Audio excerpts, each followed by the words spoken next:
Hello, everyone. You may have heard that Breaking Through Glass Ceilings has recently partnered with Symphony of Balloons. Symphony of Balloons offers luxury balloons for your event as well as a 360 booth. So, if you're looking to save money, simply mention that you heard about this service on Breaking Through Glass Ceilings and you can save 10% on your order. Hello, ladies and gentlemen. Brian H. Waters here with another episode of Breaking Through Glass Ceilings with Uncomfortable Conversations. This show, of course, brought to you by B. Waters Productions. It's sponsored by For Your Wear. It's also sponsored by Symphony of Balloons. And also, if you don't know, you can save money and earn extra points on Fanatics and Rogue energy drink. So now we got those out the way. Y'all saw the title? Let's talk about it. Lady went viral. A Cheesecake Factory. It is trending. I have not seen many people talk about the Cheesecake Factory this much, maybe since the early 2000s, like 2001, 2, 3, 4. But yeah, all of a sudden, I'm on Twitter today and I'm working, editing some videos, and I look and I see Cheesecake Factory. Like, my first thought is, wait, did it shut down? So to be real, I saw Cheesecake Factory and Best Buy trending. Now I've talked about my Best Buy days, and I'm like, why are these things trending? So I click it, of course, and I see that this lady. First, it was like this tweet that said how bad the dating pool is because the lady refused to go on a date. So I watched the video. I watched the one that everybody's seen on Twitter first, and I saw that she was refusing to get out of the car. First of all, the guy was a gentleman. He said, "Hold on, let me get your door." And as he's walking across, he says, "I'm not." You got me at the Cheesecake Factory, y'all. Constantly looking at the camera. It's like she's talking to the camera. I'm like, wow, that's disrespectful. So I seen everybody talk about it. One thing I did notice was how many people still have love for the Cheesecake Factory. Saw people talking about the bread. Me personally, I used to love their fries. I think most of my time going there, my go-to meal might be like fries and maybe like a sub or something. I don't know. I've had the cheesecake there a few times. Wasn't nothing special, maybe because it was also like, but it wasn't that much. It wasn't that special. Like I personally like Junior's better.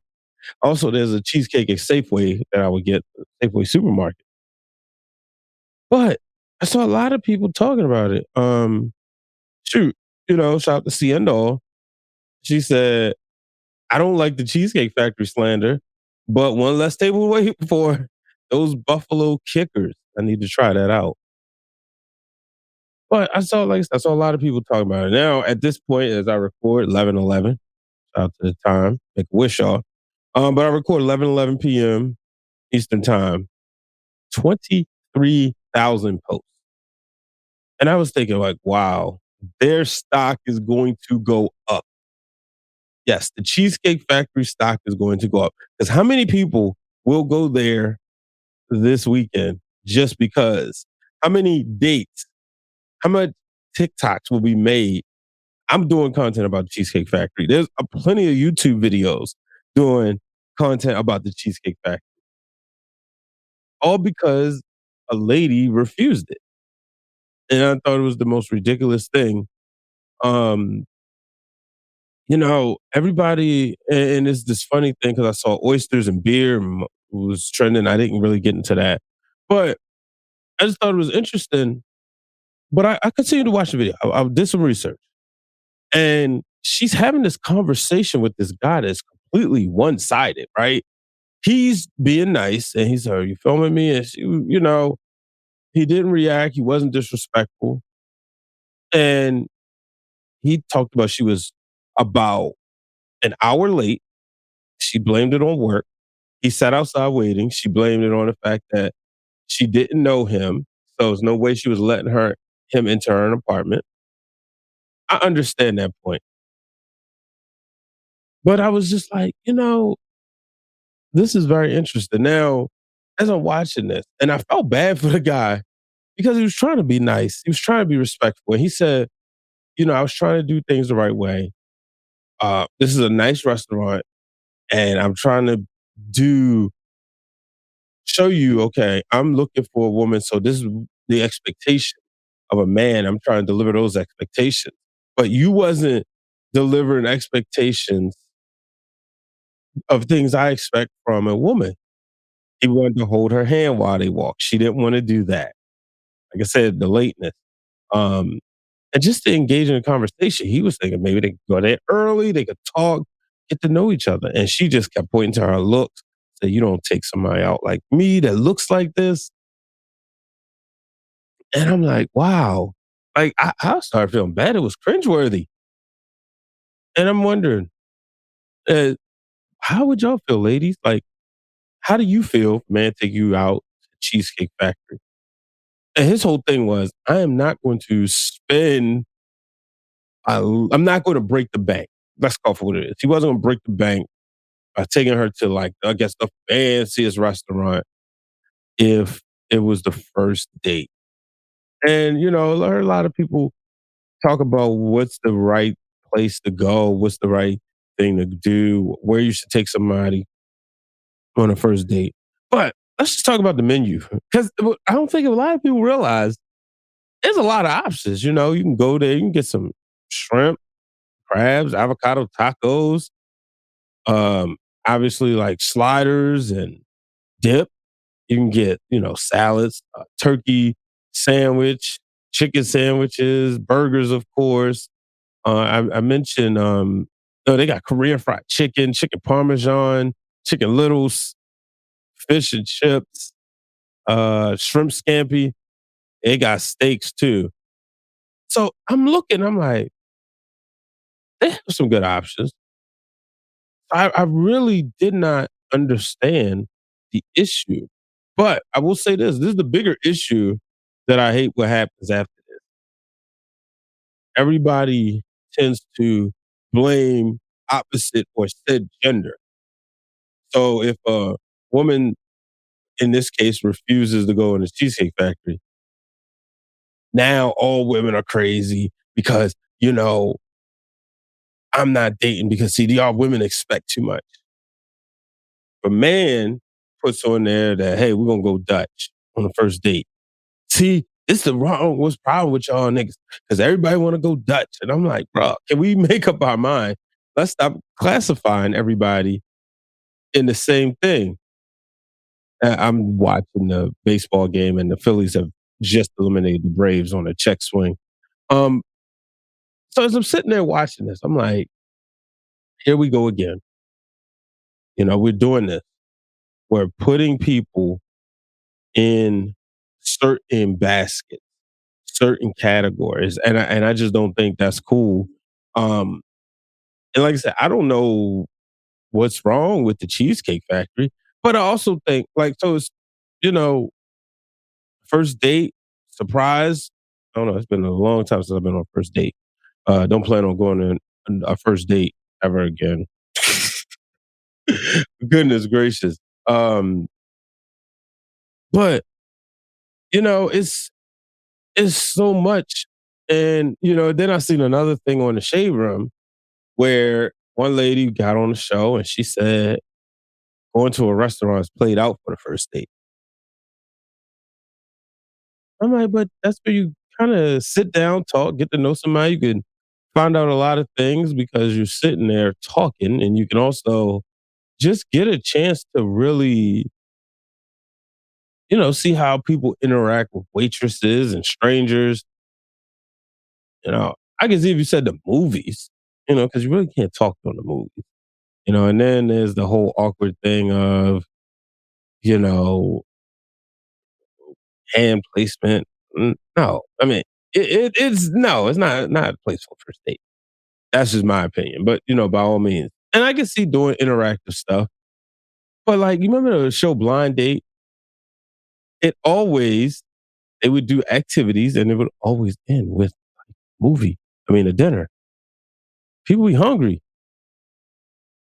So I didn't really understand that portion. But like as far as this lady, I will say congratulations to the Cheesecake Factory. I'll be interested to know how many people went to the Cheesecake Factory during the weekend. What did they think? And you know, how much and also what's your favorite things? You know, what do you like to eat? They said for me, man, I ain't been to Cheesecake Factory. Oh, yeah. Mother's Day 2019. Bad timing. Bad timing. Reason why I say that was the beginning of my 3-year depression. It's funny stuff you can laugh about. But yeah, that was the last time I went to the Cheesecake Factory. But and I would go again. You know, I would definitely go again. I think the food was good. Like I don't understand the issue here. But when I sat there, and I think another bad trend is we're seeing a lot of people make these videos for clout to go viral. Now, the video that was posted, I'm not going to mention the name because apparently the one that's going around, I also think the TikTok account was deleted, but that's not the woman in the video. And there's also a thing where I heard that she did not, um, it's not her in the video. It's like a friend and she sent it to her or whatever, or something along those lines. But I just think that, you know, to see her constantly recording the whole time was just disrespectful. And I was actually recently watching an episode of Being Mary Jane. She was out to dinner at a restaurant and it was first date. And the whole time the phone kept going off. And I'm like, yo, is she ever gonna turn the phone off? Like, bruh, put the phone on mute. And clearly you could tell she didn't want to be on that date. If you know anything, this is like first season, I think it's like episode 3 or 4. So at this point, she's really only on the date because she's trying to spite the guy Andre because he's married. But I was wondering, why is she like constantly on her phone? And this lady in this video, she's recording. So it's like, I hope and pray it was a skit. It was to go viral, to create conversation. No, Cheesecake Factory isn't paying me for this. I mean, if y'all want to send that check, go ahead and send it to B Waters Productions. But you know, like I said, I noticed that like it it was trending. It was because of this. You know, like when I saw Best Buy trending, breaking news, Best Buy said they were getting out of the physical media game. No longer will they be selling DVDs and Blu-rays. So that's the reason why they was trending. I was like, oh wow. Y'all know I used to work there. I worked there for from almost 5 years from September '08 to almost 5 years, September '08 to February 13.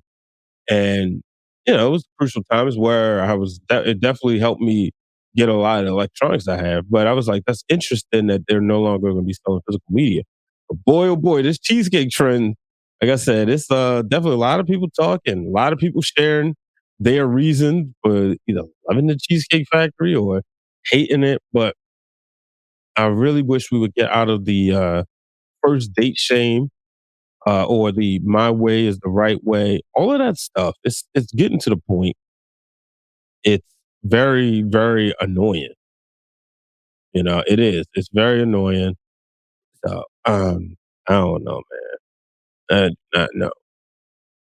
But I'm going to go ahead and take a break because afterwards, but I want to jump into a little bit of sports journalism that's been going on because everybody know how to be a sports journalist. Be back after this message. Ladies and gentlemen, I am happy to announce that I am an affiliate of Rogue Energy Drink. That is the world's #1 gaming energy drink. So, if you're looking for a safe supplement to drink to give you a boost, whether you're working out or if you're a gamer and you're spending a lot of time, we all know it can get very intense and you may tend to sweat. You need to re up on your energy, or you're a podcaster because guess what? The same amount of energy that they're putting into video games, we're putting into podcasting. Simply go to rogueenergy.com and enter the coupon code Brian H and save 10% off on your purchase. You can also click the link in the episode. Might be easier for you, but save 10% off any purchase on the website. And we're back, ladies and gentlemen. So, y'all know one of the things that has always irritated me is when people, whether it's athletes, people who never studied journalism, period, journalists themselves, media personalities, random people on Twitter, Facebook, X, Threads, Instagram, Spill, Blue Sky, whomever, want to tell journalists how to do their job. Recently, in the Atlanta Braves clubhouse, Orlando Arcia made a statement. He threw Bryce Harper out earlier in the series. I think it was game 2. And afterwards, he said, "Attaboy, Bryce Harper." Reporters reported it. And all of a sudden, he said that it wasn't supposed to get out. Let me find that quote because it's a quote card I saw. But yeah, he basically, all right, so that was the quote. And then he said it wasn't supposed to get out. Nobody was supposed to hear it. He said it in the clubhouse. Now, Travis Darno said the Braves were upset. They should be upset on how they played. Another team over 100 wins. I'll address my Baltimore Orioles at the end of the show. But another team over 100 wins bounced in the first round, just like the Dodgers, just like the Orioles. But Kevin Gausman, former pitcher for the Orioles, said this is our clubhouse. This shouldn't have been said in our clubhouse.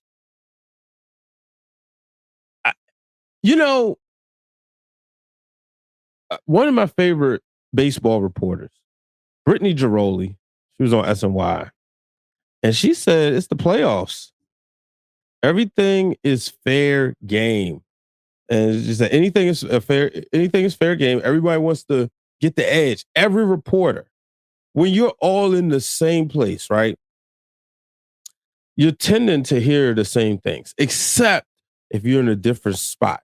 When I was at Morgan State University, my mentor, friend, Dwayne Wickham, he came in there, and when he was teaching us, his words was, journalists are watchdogs, not lapdogs. And he said that there was a time he was reporting on a story and everybody was on one section of the area. So he went to the other section. And he made sure we understood, like, your job is to write and report, but you have to report something different. If you say it in the clubhouse, honestly, it's fair game, unless you say it's off the record. And that's the thing. Buck Showalter, former Orioles manager, he thought he was off the record, but he said if there was a negotiation deal or something or whatever it was, like media rights, he said if that deal gets done, Matt Wieters will be in New York. Now, thankfully, at the time Matt Wieters never ended up in New York, but he thought his all-star catcher would be playing for the Yankees because the Yankees were known to spend money and the Orioles wasn't.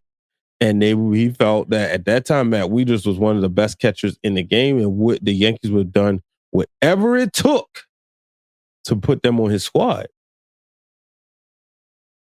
And he said, "Oh, I thought I was off the record." And that's the thing. Like, if it's on the record, it is fair game.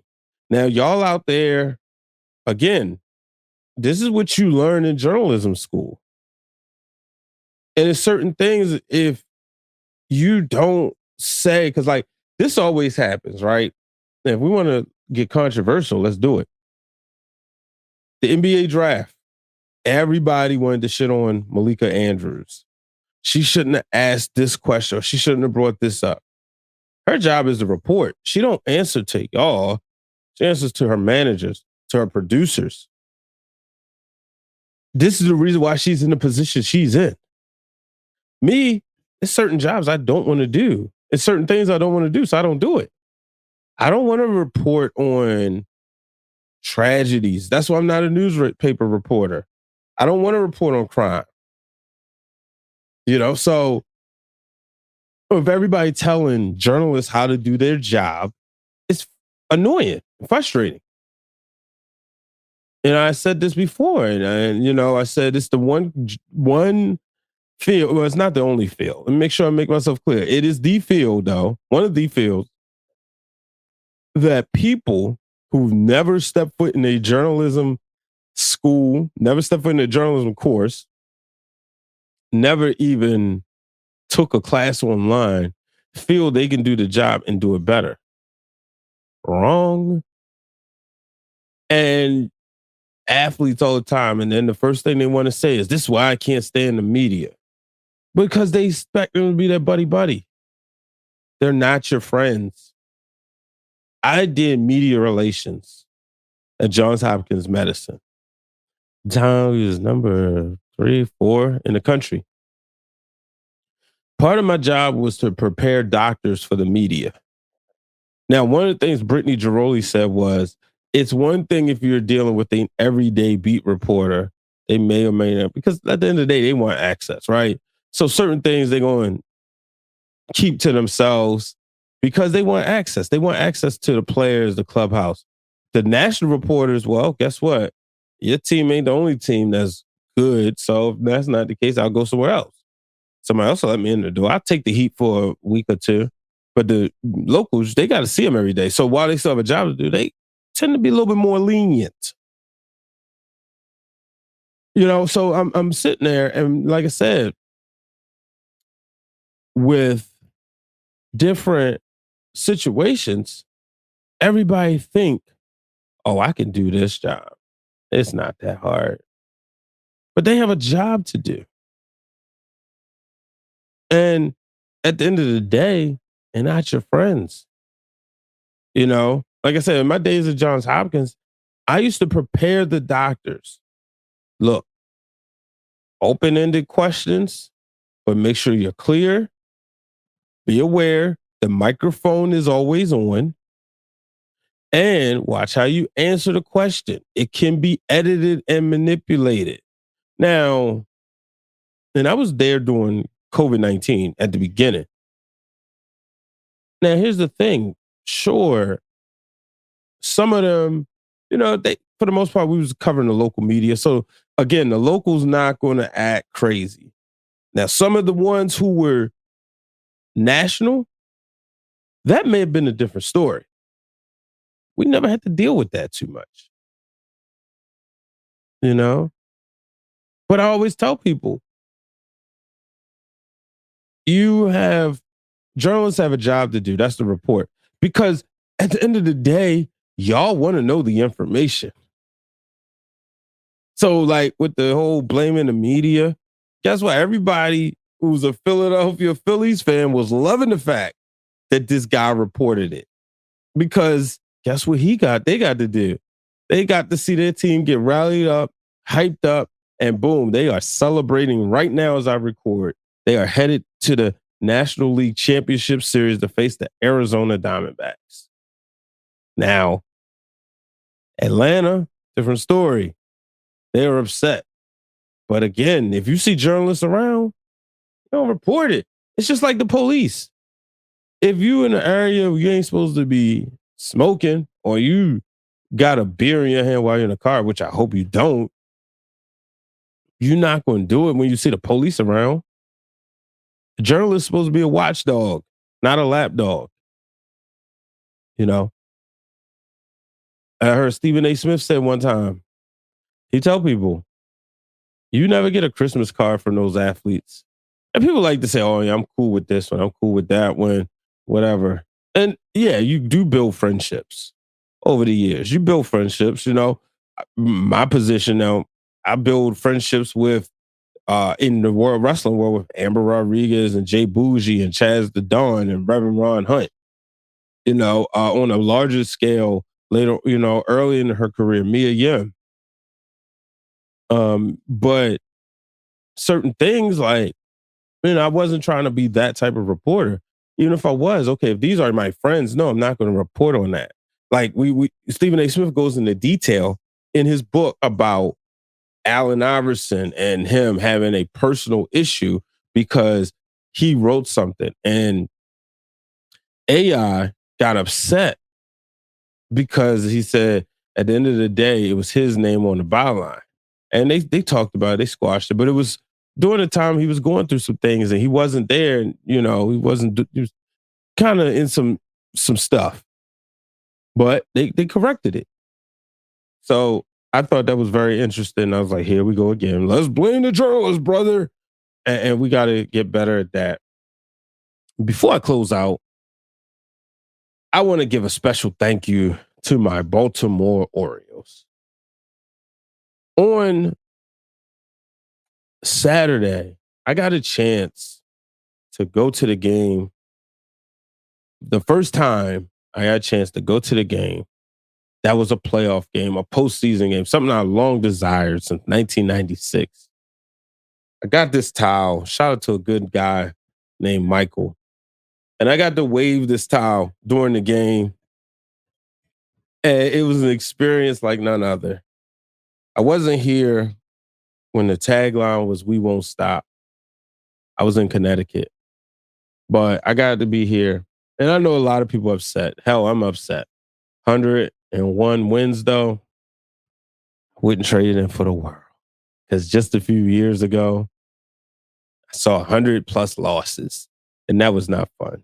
It wasn't fun turning on the game, seeing the Orioles lose, lose, lose. But this year, we went for a ride, and I'm so grateful. And I know it won't be easy. I know you just can't just say, okay, bam, we're going to be back.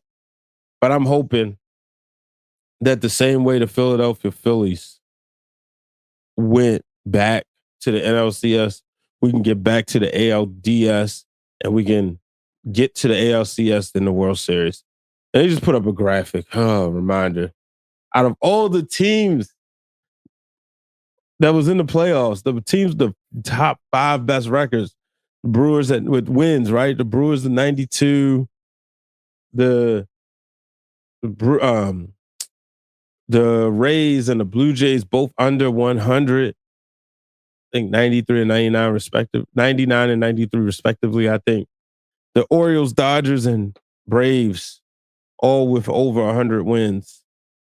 And they all lost in the first round. And guess what? They got a combined amount of 1 win. They 1-13 together. But it's all good. It's all good. I'm so grateful for this year. I'm happy. I'll be interested to see what pitching changes they make. And I'm so grateful for the content creators and these new people I found on Twitter in Birdland. So cool to see so many Oriole fans. And I appreciate y'all letting me have this moment at the end of this show. But ladies and gentlemen, that will do it. We'll be back next week. See what we talk about. But remember, folks, I find it interesting. Don't generalize everybody, y'all. Don't generalize everybody. Let me know what you think about cheesecake, the Cheesecake Factory, I should say. I mean, cheesecake is my favorite dessert. You kidding me? Have you had the ice cream? But yeah, let me know what you think about cheesecake. Let me know what you think about clubhouse reporters. If the reporters in the clubhouse is fair game, guys, just got to admit it. And guess what? They get 10 minutes. I've been there. I've stood outside for 10 minutes waiting. Shoot. They get 10 minutes themselves. They shower and all that. And then we go in there. Shout out to Brother Hugh. We got a chance to go in there and talk with Adam Jones, Michael Givens, Manny Machado, Baldo Jimenez, Chris Davis, Matt Wieters. A lot of reporters. A lot of players. Shout out to those Orioles. But yeah, make sure you just understand that. But until the next time, folks, remember, do not let anybody set up a ceiling that you can't break through. So long, everybody. For your wear and one half of the Mixed Tag Show. Now, I know you've seen the announcements from some of your favorite podcasters and wrestlers. I've decided to expand my business to become a vendor so that people from the wrestling community have a better way to communicate with some of their favorites. So check out foryourwear.com and see if your favorite podcaster or wrestler has partnered up with me. If not, let them know that they should. Also, if you're looking for a vendor for your merchandise, reach out to me at Blue Magic Grind, spell how it sound on Twitter or Instagram, or at For Your Wear, FORURWEAR, on Twitter and on Instagram. Shout out to Brian H. Waters and Breaking Through Glass Ceilings. Their merchandise are already up, and they're one of the first one that's supported, so go support them. All right? Peace.